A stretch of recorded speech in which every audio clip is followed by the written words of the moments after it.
Hey, are you feeling alright? Whatever, I'm just screw around here. Ever since then, I've been unable to react at all when I see Mark. I'm home. Huh? Where's dinner? It seems like the shadow is speaking to me. I can't understand what it's saying. Hey, kids, please say something to your mom. No way. You know what, we don't need dad in this house. My name is Sarah. I'm a 40-year-old mother of two. My husband, Mark, is 2 years older than me. We got married when I was 25. We were colleagues at the same company. We started dating about a year after I joined the company. We got married when I got pregnant, and at Mark's request, I became a homemaker. He said, "I'll earn enough for us, so all you need to do is take care of the housework." At the time, I felt those words very reassuring. Then our son, Max, was born, followed by our daughter, Mia, 2 years later. After that, my life became a whirlwind of housework and childcare. This was because I didn't have parents or parents-in-law nearby to rely on. My parents and parents-in-law lived over an hour away by plane, and I had come out to New York for college. Even when my mother came to help during childbirth, it wasn't feasible for her to stay long. In hindsight, both times I should have temporarily returned to my parents' house to give birth. But back then, Mark's words about managing the home deeply rooted in me. My mother always said, "Come back home whenever it gets tough." Unaware of this, my younger self rejected what mom said. Mark is now a sales manager at a mid-sized trading company. This year, as Mia entered middle school, I started part-time job. This was because Mark started saying, "We should probably send Max to a private high school, don't you think?" I was fine with Max attending either a public or private school, wherever he wanted to go. Where I grew up, public schools were the only option, so I wasn't familiar with the difference. But it seemed that Mark thought differently. You might not know, but in the corporate world, your alma mater can create significant divisions. To get into a good university, public schools won't cut it. Private is the way to go. I wish he had mentioned this when Max was entering middle school. It's ridiculous. If there's somewhere I really want to go, I'll find a good prep school myself. Max would say this and show me various prep schools and summer and winter courses he found online. Mia, who adores her brother, would watch over his shoulder and ask him to let her know if he found anything good. Alas, my children are better at gathering information than I am. As a parent, the least I can do is not hinder their educational paths. That's why I started part-time job, not just to rely on Mark's income but to contribute to their tuition fees. But when I brought this up, Mark simply said, "I see. Then let them do as they please. Do you just want them to get into a good school? Isn't that all parents can do?" That was all he answered. Indeed, he was right. Things parents can do are limited. However, every time I was told that, a feeling of being shunned built up inside me. Maybe I feel this way because I spend so little time with Mark. Ever since Mia was born, we don't make love anymore. Of course, it might be because I was always busy and tired from childcare. Mark would say to me, "If it's too much, you should ask someone for help." I appreciated those words. But because of that, I ended up trying to do everything on my own. I fainted once because I was pushing myself too hard.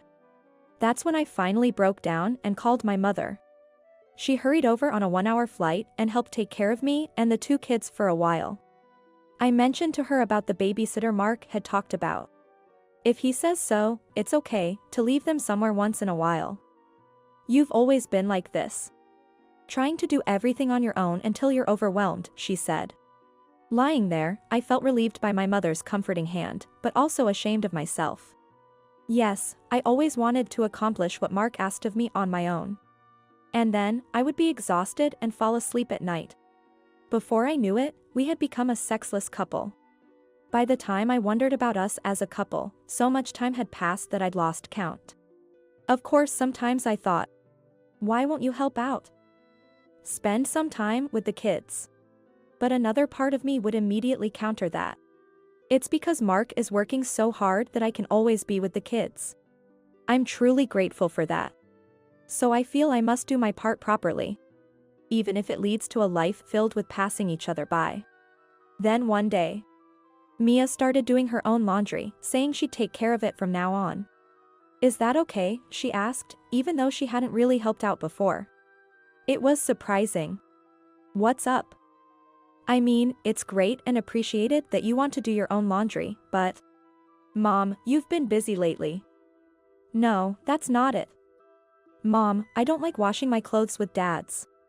Come to think of it, she's always been sensitive to slight changes in smell and often made such remarks. Dad's laundry smells weird. I don't want his smell to transfer to my clothes. Mom doesn't use anything that smells, so it's fine. Please don't use anything. At the time, I thought it might be about the cologne he always used, so I didn't think much of it. And now she's in puberty. I had often heard that daughters tend to dislike their father's belongings. But the story didn't end there. Mom, I need to talk to you. One night, after I returned from my part-time job, Max was waiting for me. His grave expression told me it was no trivial matter. As we moved to the living room, taking off my coat, I asked, "What's wrong?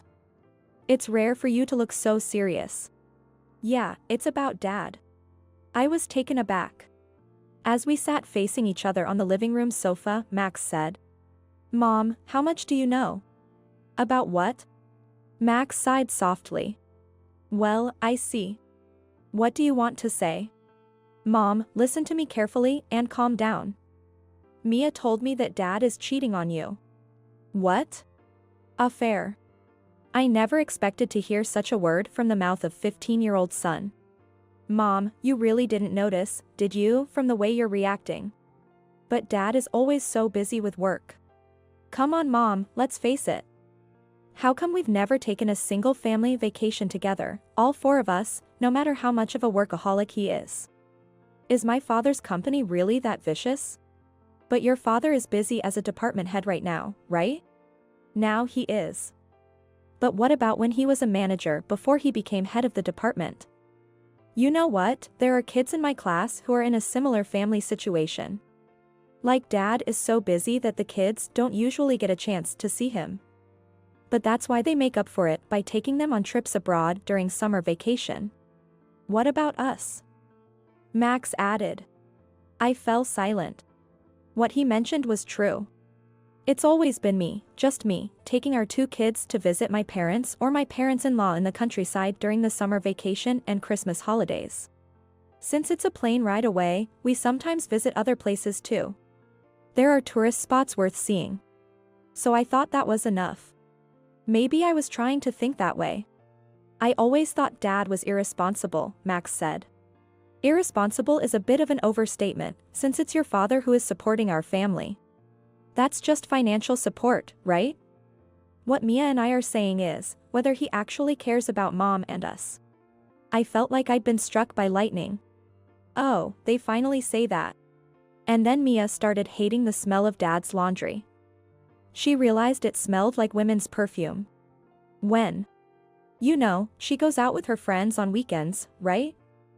And even if she doesn't buy it, she at least picks up a bottle of perfume, right? It changes from time to time, but she's noticed that the perfume that comes out of my dad's laundry is usually the one that women wear. Max explained. Mia, sensitive to smells, had remembered them. "And first let me apologize to you for something," Max added. "For what?" "I've skipped prep school's class a few times. I followed Dad." "Wait, what did you do late at night?" "That's why I apologized first. I thought Mia might end up doing it if I didn't. And you know what? Dad isn't working crazy late. He leaves around 7 p.m., not exactly on time, but not too late. And there was a woman with him." "A woman?" "They went into the red light district together. I didn't have the guts to follow them any further on my own." "Of course, you shouldn't," I shouted. "Yeah. So, that's all I can tell you, and I'm sorry," Max said. "Don't be sorry." I shook my head vehemently. "It's not your fault. But what happens next is a matter for the adults." "Yeah. But just remember this. Mia and I are on your side, Mom." After that conversation, Max never brought up the topic again. Honestly, I had a suspicion all along. I just didn't want to admit it. So, I pretended not to see it, believing that was the best way to protect our home. But it turned out that the children couldn't bear it any longer. This can't be right. I can't keep making my children feel terrible just because of my stubbornness. So, I took a bold step and hired a detective agency to investigate. The cost was more than I expected, but I felt it was worth investing all my part-time earnings. The result was conclusive. As I looked through the evidence sent by the agency, I felt something inside me break. What had I been maintaining this family for, and for whom? I had thought that even though he wasn't home now, there would come a time when Mark and I could enjoy our time together as a couple. That's what I thought, but... Mom? How long had I been in a daze? The documents I had been reading, having taken the day off from work. I hadn't been able to do anything until the kids came home. Is this? No. I covered the evidence with my body to hide it from Max's view. Why not? I want to know too. This isn't something for children to see. Come on, I'm already 15, you know? Still not okay. I get it. Yes, it's just not acceptable. But even so, I can't settle on what to do next. While I was pondering this, Mark came home. Startled, I hid the envelope containing the evidence in a kitchen cabinet. I'm home. When he entered the room and I saw him, I involuntarily exclaimed, "Huh? What is this feeling?" I couldn't help but think. Surely, that's Mark. My husband. But at the same time, I think, like it's not my husband. No, it isn't even human. Then what is it? These thoughts were swirling in my mind. And now, my mind comes to this conclusion. Well, this is something that shouldn't be here now. Hey, you feeling okay? Whatever, I'll just screw around here. Since then, I've been unable to react at all when I see Mark. His figure gradually lost its outline, becoming just a vague shadow. So, much of what happened afterward, I heard from Max and Mia. Unconsciously, I started avoiding Mark's laundry in the basket. I only made meals for 3. But it didn't immediately turn into a big deal. Because Mark rarely came home early. However, one day, while the 3 of us were having dinner. I'm home. Huh? Where's dinner? Hey, kids, please say something to Mom. No way. Why do we have to tell Mom for you? Max said to it. You know what, we don't need Dad in this house. Then Mia took out her phone and started making a call. Hey, Grandma, it's Mia. He's here, come over quickly. Why is Mia calling my mom? Voices saying stop it, and it's too late echoed. I just watched the scene as if it were happening to someone else. About 10 minutes later, my parents rushed in with another man. Mia indeed called her grandmother, my mother. But how did they arrive so quickly? What's going on? Mom. What happened? Oh, Sarah. You've gotten so thin. My mother hugged me. My father, George, approached the kids, putting his arms around their shoulders and patting them. Grandpa. Okay, you've done well. We'll take care of it from here, so go to your rooms. No. I want to say it directly to Dad, who drove Mom into the corner. Drove me into the corner? Mom, do you know what state you're in right now? We called Grandma and Grandpa because Mom broke down. Broke down? What do you mean by that? You know, Dad. Mom doesn't think of you as Dad anymore. Huh? What are you talking about, Max? Sarah. My dad gently asked me. How many servings did you make for dinner today? What are you talking about? There are 3 of us, so I made 3 servings. Oh, didn't you eat yet, Dad? I need to make something for you right away. My mother held me back as I started to get up. No, Sarah, that's not it. We've already eaten, so don't worry about us. We're just here to talk to him. Him? I looked in the direction my mother indicated. A vague, gray shadow was swaying. The kids sent this to us. What? Dad fluttered an unfamiliar envelope in front of me. A detective agency. Oh, you've forgotten about that too. My mother grieved. But I couldn't understand why she looked so close to tears. That over there is your husband, Mark. The shadow stopped moving, saying, uh-huh. What do you mean, Sarah? The shadow was saying something to me. But the words entered my ears without making any sense in my mind. That's what I've been saying, it's your fault Mom broke down, she can't even recognize you anymore. Huh? Stop joking around. Sarah, you know who I am, right? I felt a sudden grip on my collar from the shadow. But it still felt like the voice was coming from far away, and I couldn't understand what was being said. Stop it, Dad. Look into Mom's eyes. Let go of Sarah, Mark. My dad pulled me away from the shadow. And then my parents started bombarding the shadow with words. Mom, you might not understand what I'm saying right now. Max said, holding my shoulders and looking me in the eye. We noticed something was wrong with you, so we contacted Grandma and Grandpa. Something wrong with me? Yes. You couldn't bear Dad's affair, and now you can't even see him. That's not true, Mark has already passed away, hasn't he? Huh? A baffled voice came from the shadow. Seeing my expression then, Max looked like he was about to cry. You understand now, Dad? That's what's going on. The shadow slowly sank into the ground. During this time, Mia had set up a tablet and seemed to be connecting to someone. Grandpa, can you see me? Mia, are you ready over there? That voice belonged to my father-in-law, Daniel. Grandpa, it's ready. Hi Daniel, it's been quite a while. Hi George. I was hoping to head over there and meet you properly, but unfortunately, my wife is not feeling well. I understand. Your wife was very attached to Mark.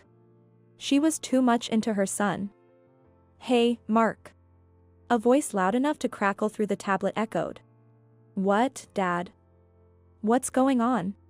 What do you mean what's going on? We've received a copy of the evidence of your affair.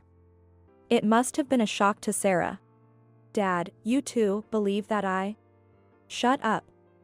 How many years has it been since you visited us during the summer or holidays?